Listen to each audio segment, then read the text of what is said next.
Hi, I'm David Browning and I work for TechnoServe. Wouldn't it be great to create a win-win where African coffee farmers lift themselves out of poverty, the environment is protected, Nespresso's customers feel even better about the coffee they drink, knowing they are making a difference, and Nespresso earns higher profits for shareholders? Fortunately, we can. Here's how it works. With every pound of African coffee Nespresso buys, 10 cents goes to TechnoServe, a non-profit organization that works with farmers. TechnoServe uses this money to hire and train people from the villages where Nespresso buys coffee.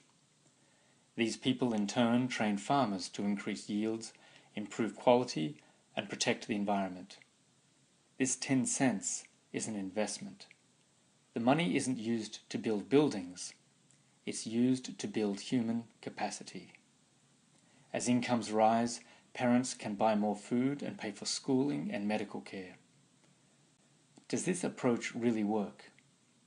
Let's take the example of Boto, a village TechnoServe started working with 3 years ago in Ethiopia. Quality and yield improved, indigenous old-growth forest has been protected, and farmer incomes increased. Every house in the village now has a tin roof rather than grass. With higher incomes, parents are able to hire adults to help with farm labor, allowing children to stay in school. With more children coming to school, villagers used profits to build an additional classroom. Then another, and another, and another.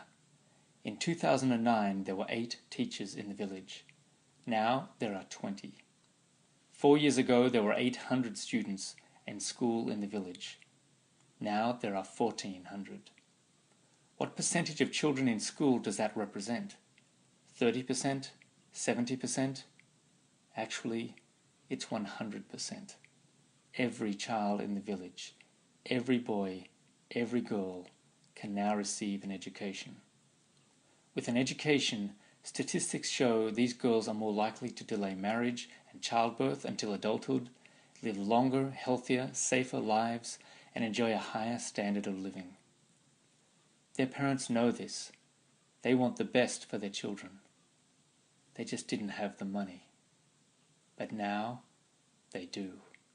And the profits kept flowing, so the farmers built a health clinic and are now bringing electricity to the village that will allow for the first time refrigeration of medicines. This new business model is likely to continue year after year after year. This is how you break the cycle of poverty. There are less than 200 coffee farmers in Boto, and we have replicated and scaled this work to over 250,000 African coffee farmers. This is just the tip of the iceberg. TechnoServe has been working with smallholder farmers for more than 45 years across more than 30 countries. And we have only just begun. TechnoServe is now working with Nespresso as part of its AAA program in 2 ways. First, we are bringing AAA to Africa for the first time. Over 10 years, an investment of $17 million will let us train 50,000 farmers and create over $13 million per year for rural communities. Second, TechnoServe and Nespresso are working together to rebuild the coffee industry in South Sudan. Over the next 10 years, Nespresso and its partners will invest $45 million to create what could become the most important export after oil. 150 staff will be hired, most of whom will be local. 15,000 farmers will be trained to grow and process coffee to Nespresso's exacting standards. Eventually, 1,800 metric tons of green coffee per year will be produced. By 2023, 68 mills will be producing 800 tons of coffee worth $5 million per year for the community, to be converted into more than 100 million capsules with a retail value of $100 million. These numbers do not include the multiplier effect that occurs when new money enters a community. The farmer's new income is used to pay a laborer who pays a builder for a new roof. The $5 million created may circulate 2 or 3 times in the local economy to generate $15 million of incremental GDP per year.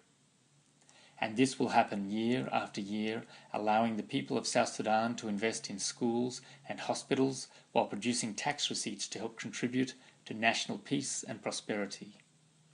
In South Sudan, Kenya, and Ethiopia, we will use the same approach that we used in the village of Boto.